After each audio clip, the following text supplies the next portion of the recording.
嗨，亲爱的小朋友们，你们好呀！又到了西西姐姐讲故事的时间了。今天的故事是12生肖的故事，听，故事开始了。很久很久以前，人们总是忘记自己出生在哪一年，也算不清自己究竟多少岁。爷爷，您今年几岁了？我想想啊，不记得了呀。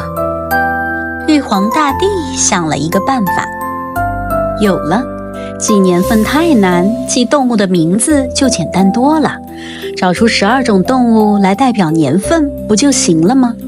玉皇大帝通知土地公，请他去发布选拔12生肖的消息，欢迎动物们来参加渡河比赛，前12名达到终点的动物可以成为12生肖。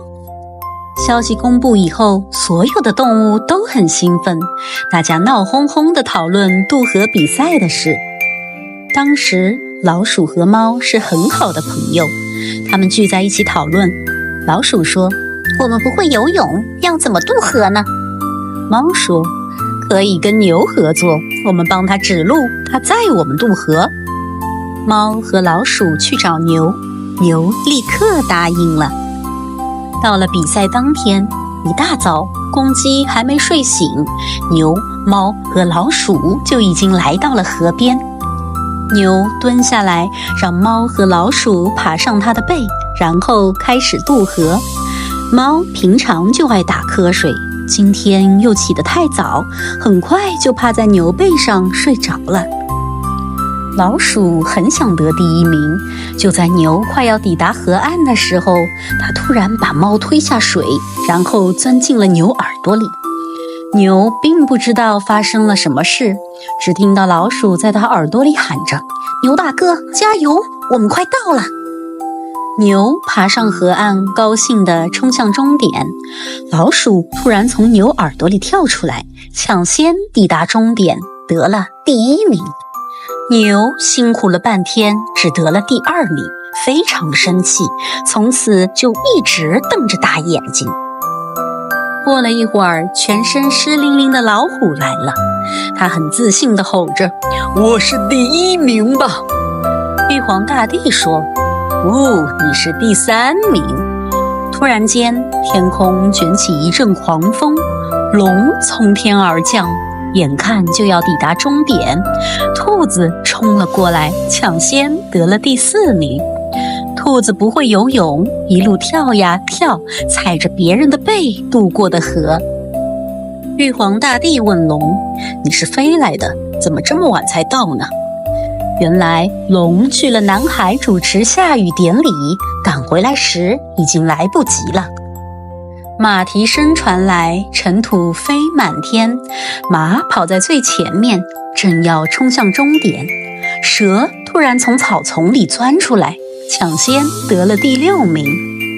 蛇本来有脚，这次跑得太卖力，把脚都跑断了。马本来很勇敢，这次被蛇吓着了，从此变得很胆小。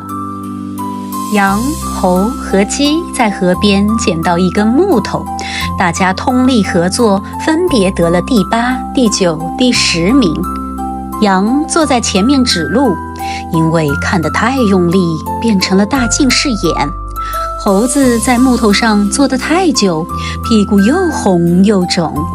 鸡本来有4只脚，上岸的时候给压断了2只，所以现在只剩下2只脚。狗来了，它很贪玩，渡河的时候居然泡在河里玩水，耽误了时间。12生肖只剩下1个名额了，大家都伸长脖子望着前方。猪来了，它满头大汗，喘着气说，饿死我了，这里有没有好吃的东西？比赛结束，玉皇大帝宣布了12生肖的名次。第1名到第12名分别为鼠、牛、虎、兔、龙、蛇、马、羊、猴、鸡、狗、猪。这时湿淋淋的猫来了，他问，我是第几名？玉皇大帝说，第13名。猫非常生气，每根胡须都翘了起来。他说：“可恶的老鼠，我绝不饶你！”说完，挥爪向老鼠扑过去。老鼠吓得吱吱叫，往玉皇大帝的椅子下钻，还是被猫打了一巴掌，牙齿都被打掉了。老鼠虽然得了第1名，但从此每天都提心吊胆的，怕猫找它报仇。直到今天，老鼠一看到猫的影子就没命的跑，连大白天也躲在洞里不敢出来。好了，今天的故事到这里就结束了，小朋友们，我们下期再见了，拜拜。